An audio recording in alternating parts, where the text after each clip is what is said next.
¿Sabías que Adán y Eva, cuando mordieron la manzana, en ese instante se miraron y sintieron pena y quisieron? Se taparon porque se dieron de cuenta que estaban desnudos, ¿cierto?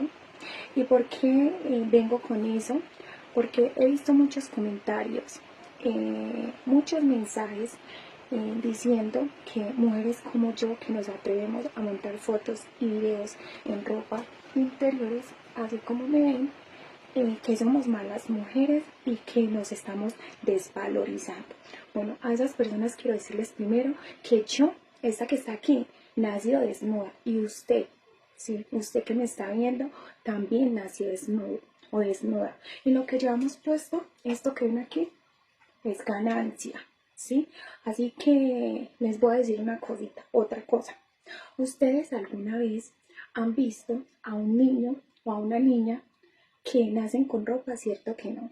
¿Cierto? Porque todos nacimos desnudos, ¿sí? Y como les dije, cuando Adán y Eva mordieron la manzana y empezamos pues a crear ropa, pues el hombre empezó a crear ropa para taparnos porque sentíamos pues pena, vergüenza, pues que nos viéramos así. Así que quiero decirles de que todo lo que el hombre ha hecho en esta vida será destruido. Así que todos nos vamos a ir al infierno. ¿Por qué? Por estar usando tanta ropa.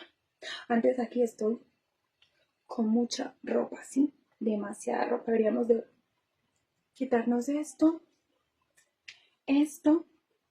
y caminar como antes, así sin nada, irnos al trabajo sin nada, así como Dios nos trajo al mundo. Entonces quiero que eso les quede claro, ¿sí? Y por el derecho que nosotros montemos fotos o videos así, eso no quiere decir que nosotros estemos dañando nuestra reputación o que seamos malas mujeres, no. Somos unas mujeres que nos atrevemos a hacer cosas que otras mojigatas no hacen, ¿sí me entienden?